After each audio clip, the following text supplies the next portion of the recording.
skulls sitting side by side on a smoky plank, Tibetan skulls and skullcaps chased in silver, and more, all of them saturated with mana. No one said, "One of a kind," with surprise. Minor Watt had grown prosperous in the roofing business in New York, city of flat roofs.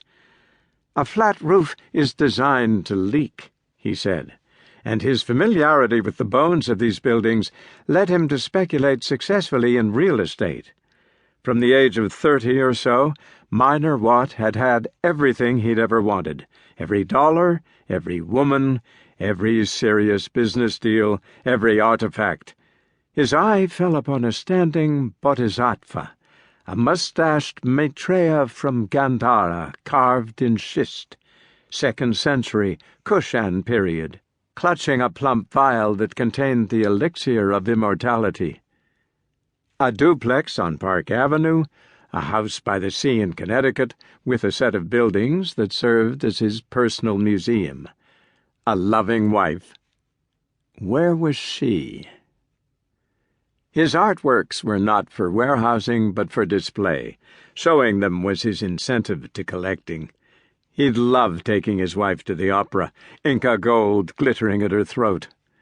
Even more than the joy that drove his collecting passion was the knowledge that in buying a rare object he had prevented someone else from owning it.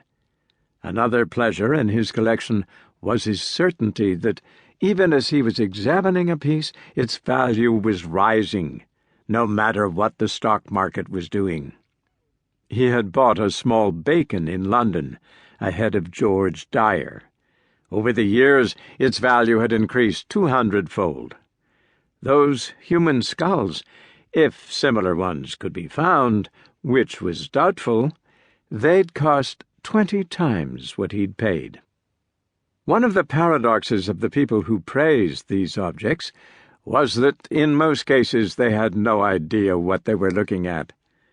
At first, Minor Watt's pride made this almost a sorrow to him, and then, out of snobbery, such ignorant remarks delighted him. "I love this African stuff," someone would say, smiling at a fierce-faced Timor housepost. The Gandharan piece from the Swat Valley was taken to be Greek. Byzantine, an art historian said of an 18th-century Lalibela painting of the Ethiopian saint Gabra Memphis Cadus. His old cartoonish reverse-glass paintings, done by itinerant Chinese in Gujarat, baffled all viewers. Indonesia? Bali?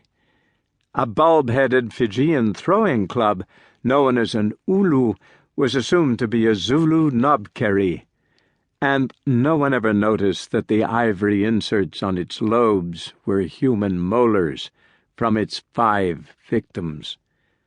And which of them would know that this Chinese vase was Ming? Minor Watt and his wife had bought it together after much discussion in Shanghai, after a Yangtze cruise in 1980, and had hand-carried it back to the States. The vase, treasured as all these objects were, like members of their family, had accompanied them through 6 changes of address. As though demanding custody, she'd included it as part of the divorce settlement. Had she noticed it glowing in the display cabinet on her previous visit with her lawyer? Thinking of the woman, he heard his intercom buzz, and then his secretary's voice. "Your wife is here." Already it was an odd word, since they'd agreed to the divorce months before and had now signed most of the papers. In mentally moving her out of his life, he was reminded of his mood when he sent a piece to be auctioned, how he had no feeling for it. Even though it still had monetary value, it was dumb and mummified. And, the thing having lost all meaning and hope, he smiled as he let it slip away. He had wondered which woman would show up. The angry woman, the sad woman, the wild-eyed woman, the oversensitive woman, the rejected one, the triumphant one, the sulker, the smirker, the old friend. She was none of... To keep listening to this audiobook, I've left you a link in the description so you can do it, at no cost thanks to Audible's 30-day free trial.